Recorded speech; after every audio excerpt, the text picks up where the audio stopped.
Hello viewers, আজ আপনাদের সামনে নিয়ে আসছি এক মজাদার নরম তুলতুলে রেস্টুরেন্ট স্টাইলের নান্নুটি। আপনারা ঘরে থাকা সামান্য কিছু উপকরণ দিয়ে খুব মজাদার সহজেই কিভাবে নান্নুটি তৈরি করতে পারবেন সেই রেসিপিটি আজকে আপনাদের সাথে শেয়ার করব। আমার এই রেসিপিটি যদি আপনাদের ভালো লাগে তাহলে যারা নতুন তারা আমার চ্যানেলটিকে সাবস্ক্রাইব করবেন, যারা পুরনো আছেন তারা অবশ্যই লাইক কমেন্ট শেয়ার করে থাকবেন পরবর্তীতে আরও মজাদার ভিডিও পাওয়ার জন্যে। আমার এই রুটিগুলা তৈরি করতে যা যা লাগছে আমি আপনাদেরকে পর্যায়ক্রমে দেখিয়ে দিব।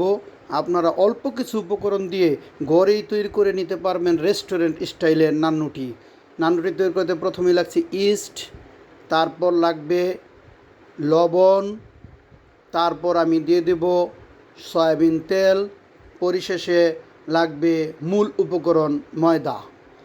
আমরা মেজারমেন্ট কাপে 4 কাপ মেপে ময়দা নিয়ে নিচ্ছি। আপনারা দেখতে পাচ্ছেন আমি এক এক করে 4 কাপ ময়দা নিয়ে নিলাম। এ পর্যায়ে আমি ময়দার মধ্যে দিয়ে দিব ইস্ট, 2 চামচ পরিমাণে ইস্ট আমি ময়দায় দিয়ে দিচ্ছি পরিমাণ মতো লবণ, ইস্ট, লবণ। এই পর্যায়ে দেব 2 চামচ সয়াবিন তেল দেওয়া শেষ হলে সম্পূর্ণ উপকরণগুলো ভালো করে মিশিয়ে নেব। খুব সুন্দর করে মিশিয়ে নিচ্ছি। যত ভালো করে মিশাবো উপকরণগুলো ততই নান্নুটি সফট, নরম এবং তুলতুলে হবে। তাই এইভাবে সমস্ত উপকরণটি মিশিয়ে নিলাম। এখন কুসুম গরম পানি আমি আগে থেকে রেডি করে রেখেছিলাম। কুসুম গরম পানি দিয়ে সম্পূর্ণ ডোটি আমি তৈরি করব। ডোটি তৈরি করার সময় খেয়াল রাখবেন, হয়তো মনে হবে সম্পূর্ণ ডোটি আঙ্গুলে বেজে গেছে, কিন্তু কিছুক্ষণ মাখার পরে দেখতে পাবেন সম্পূর্ণ হাতেই ক্লিয়ার হয়ে গেছে। ডোটি যত সফট এবং নরম হবে আমাদের রুটিও তত সুন্দর এবং নরম তুলতুলে হবে। তা আমি খুব ভালো করে ডোটি মিশিয়ে নিলাম এবং ডোটি মিশানো শেষ হলে আমরা একটি ঢাকনা দিয়ে ডোটি রেখে দেব গরম জায়গায় 2 ঘন্টার মতো। যেহেতু আমার হাতে সময় কম ছিল এবং আমার 2 ঘন্টা ধৈর্যও নাই, তাই আমি 2 ঘন্টা রাখি নাই। তারপর আপনারা দেখবেন আমি 1 ঘন্টা রেখেছি। 1 ঘন্টার মধ্যেই ডোটি কত সফট এবং স্মুথ হয়েছে সেটা আপনাদেরকে আমি দেখাবো। এই পর্যায়ে আমি সামান্য কিছু সয়াবিন তেল দিয়ে ভালো করে মেখে ডোটিকে একটি ঢাকনা দিয়ে ঢেকে রেখে দেব। আপনারা দেখতে পাচ্ছেন আমার ডোটি কত সফট হয়েছে।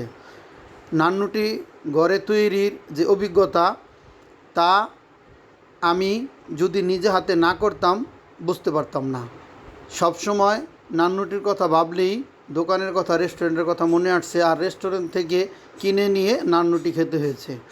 যাই হোক, আজকে নিজে হাতে তৈরি করে বুঝতে পারলাম রেস্টুরেন্ট স্টাইলে নান্নুটি থেকেও আমার নান্নুটি অনেকটা সফট হয়েছে। আপনারা হয়তো লক্ষ্য করে দেখেছেন আমার নান্নুটিগুলা কত তুলতুলে এবং নরম হয়েছে। এ পর্যায়ে আমি একটি ঢাকনা দিয়ে রেখে দিব 1 ঘন্টার জন্য। আপনারা চেষ্টা করবেন 2 ঘন্টা রাখার জন্য। 2 ঘন্টা রাখলে আরও সফট হবে। আর এ পর্যায়ে আরেকটা কথা আপনাদের সাথে শেয়ার করছি, সেটা হলো নান্নুটি তৈরি করতে অনেকে চিনি ব্যবহার করেন এবং গুঁড়া দুধ ব্যবহার করেন। আমি কিন্তু এর কোনোটাই ব্যবহার করিনি। তারপরও আমার নান্নুটিগুলো অনেক সুন্দর হয়েছে।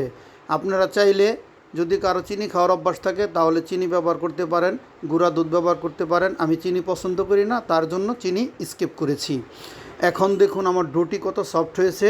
আমি 4 কাপ ময়দার ডো তৈরি করেছি। এইখানে 6টি ভাগে ভাগ করেছি, 6টি গুছি আমি তৈরি করে নিয়েছি। এখন আমি আমার চুলায় একটি প্যান বসিয়ে দেব। প্যানটা গরম হতে হতে নান্নুটি বেলে নিচ্ছি। আমাকে বেলায় সহযোগিতা করছে আমার ওয়াইফ, কারণ আমি রুটি বেলতে পারি না। বেলতে গেলে নষ্ট হয়ে যায়, বাংলাদেশের মানচিত্রের মতো হয়ে যায়, এদিক ওদিক চলে যায়। তার জন্য আমাকে সহযোগিতা করছে আমার ওয়াইফ। দেখুন কত সুন্দর গোল হয়েছে। নান্নুটি যখন আপনারা তাওয়ায় দিবেন একটা পিঠ হালকা ভেজে উল্টিয়ে দিবেন এবং উল্টিয়ে দিয়ে একটি ঢাকনা দিয়ে ঢেকে দিবেন। এতে করে নান্নুটি অনেক ফুলকো হবে এবং সুন্দর ফুলে উঠবে। দেখুন আমার নান্নুটি কত সুন্দর ফুলে উঠেছে। এভাবে আপনারা ঘরের নান্নুটি তৈরি করে খাবেন। এবং আমার এই রেসিপি যদি ভালো লাগে তাহলে অবশ্যই আমার চ্যানেলটি সাবস্ক্রাইব করবেন, লাইক কমেন্ট এবং শেয়ার করবেন। দেখুন ঘরের তৈরি কত সুন্দর ফুলকো তুলতুলে নান্নুটি। আল্লাহ হাফেজ।